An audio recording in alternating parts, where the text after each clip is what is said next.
This was the look of the Australian angler in October '75. The only place there was colour was on the cover. Ron talked about the release of these films for ABC television. My goodness, what a panic they caused around the fishing clubs and things, because guys were seeing the things that were happening to them every day in boats, and they were never able to fully explain to their wives and their girlfriends and their families and things. And that's what we were able to do with these films. This one is one that so many men have done, offshore sport fishing.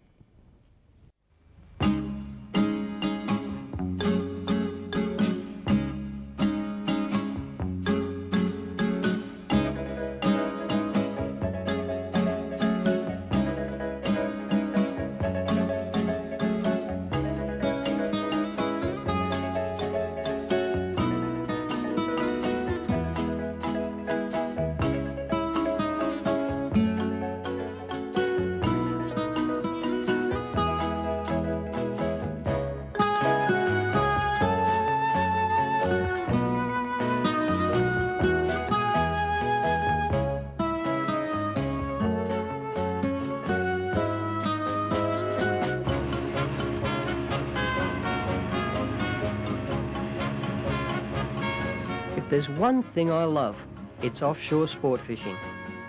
I love it so much, I'm prepared to go to sea alone to chase fish, and I often do. But the best days are those you share with a fishing mate, and if that mate can be your son, then so much the better. Teamwork and harmony are essential ingredients in all blue water fishing. Organisation plays a major part too, especially before a big trip. With the Queensland Safari coming up for the holidays, Mitch and I aren't planning to be caught short for tackle. Because we don't know the water up there, we take most of what we own just in case. A couple of heavy outfits will go along, but the accent is on light tackle. One really good fish on light gear can make the day for us. We like to fish with lures whenever possible, and we have lures to do just about everything short of grabbing the fish and throwing it in the boat. This one has a rattle in it, so that fish can hear it when they can't see it. Now, we've got a few reels on left-hand wind. Listen, you want to change that one over to right hand for yourself? You'll need that. How about this, mate? You seen these? Show that to the kingies, I think they'll go for it. Yeah. Use it with one of these. You get a lot of noise off that prop. It makes a lot more noise than just the flat face. Get them out from under the cover. Small metal fish like these work well when big fish are chasing very small bait. To be completely honest, you could catch plenty of fish with just a fraction of the tackle we have here. But fishermen love their toys, and playing with a new reel is sometimes half the fun of fishing.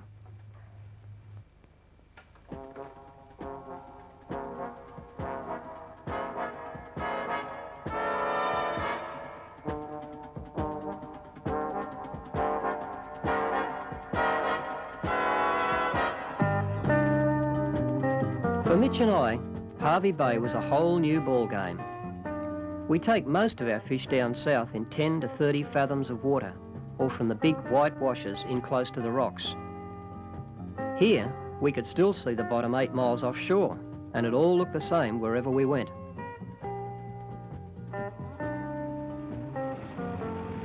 The only features we found that looked as if they might hold fish were a couple of buoys marking the main shipping channel, and we even drew a blank around these.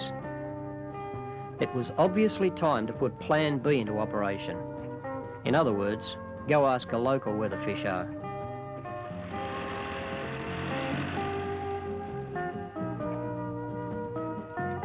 Our local contact was Alwyn Burley, owner of the BP service station.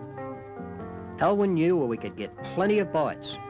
He just forgot to mention that they were going to be sandfly bites. The creeks he showed us had plenty of potential, but they were pretty quiet on the flood tide. We got to thinking that with a heavy overcast and fine rain, something might be going on offshore, and Alwyn offered to show us a popular local reef. Popular was hardly the word for this spot. They had a red-hot bite going on, with 6-inch whiting coming up every few seconds. And the more I saw of it, the more I got to thinking about those boys out in the shipping channel. How do you explain that seat-of-the-pants feeling that draws you back to a spot like a magnet? I can't explain it, but I never argue with it. The first popper draws a gang of yellowtail kings, and Alwyn gets bit. The fish in that school looked to be between 6 and 60 pounds. They would charge out for the lures, then charge right back under the buoy, where they had a great length of chain to wrap the line around. I tried beating them back to the buoy with a boat, but I had no hope. For a time there, it looked as if the fish may have untangled himself and come free. Alwyn put some solid work in on him, but that just made him mad, and this time he really tied the line up on that chain.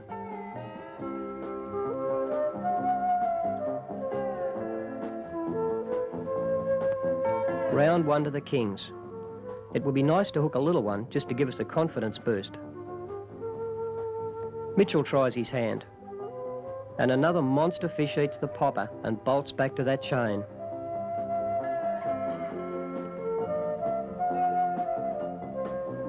It's the same old story.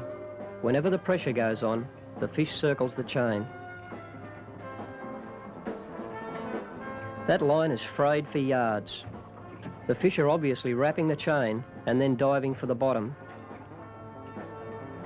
The only way to handle these fish is to stop them dead in their tracks with heavy overhead tackle. The problem is, these light lures are murder to cast off reels that will do the job. See what I mean?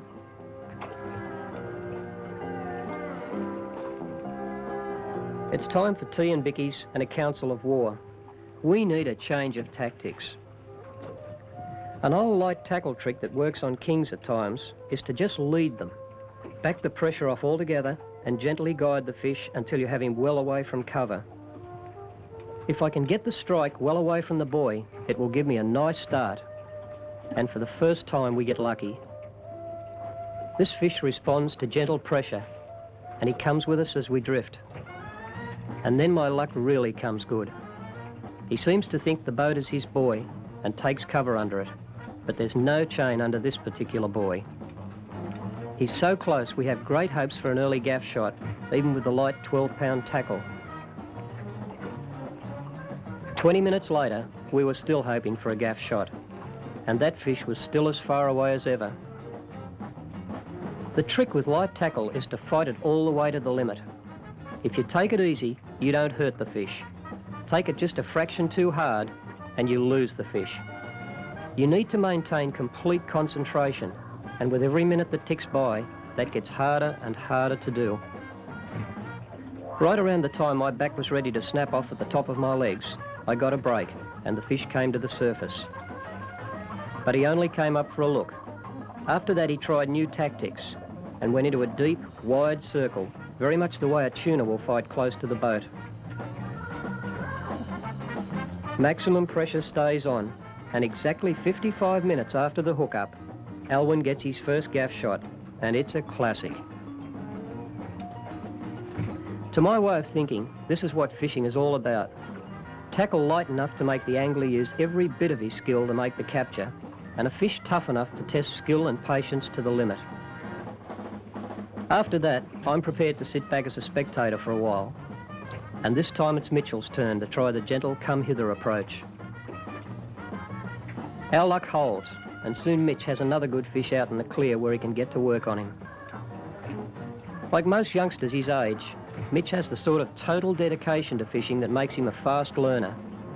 He knuckles down on his fish as soon as he has it out in the open water, but he stays cool enough to keep the fight well within the breaking strain of the line.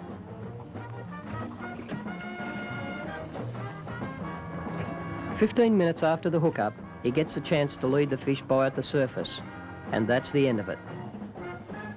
That king is better than 26 pounds. Quite an achievement on 12-pound threadline gear. Maybe if I ask him nicely, he'll give me a few pointers. Well, if we can find fish like that in a great big sandy bay with little cover or reef to attract them, things should be pretty good around the offshore islands down south. A winter morning on the south coast of New South Wales is a far cry from the gentle warmth of Harvey Bay in autumn. But if the fish are there, we'll chase them.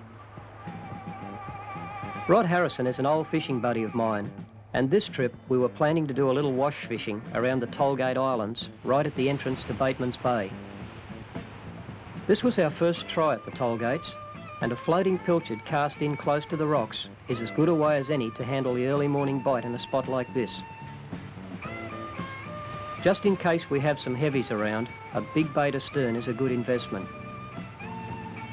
But the pilchard system is hard to beat in close to the wash, and it doesn't take long for the first bait to go off.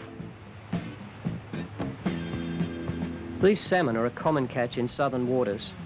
Great little fighters, but they go much better on the end of a line than they do on a dinner plate. The trick in wash fishing is to get the boat located just right so a burley stream can be fed back into the white water. If you can get this right, it sometimes makes the difference between no fish at all and a fishing bonanza. You can use anything for burley, but if at all possible, it's best to use the same thing you plan to use for bait.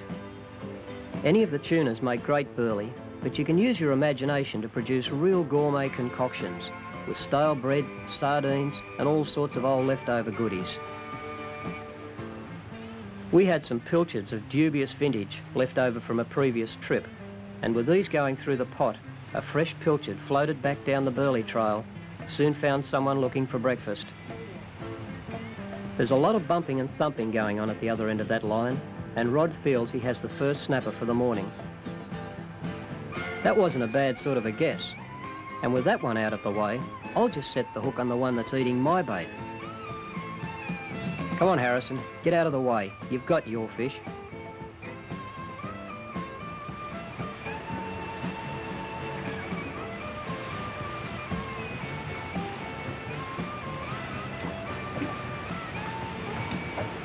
As good as that may have looked, those were the only reds in the sea that morning.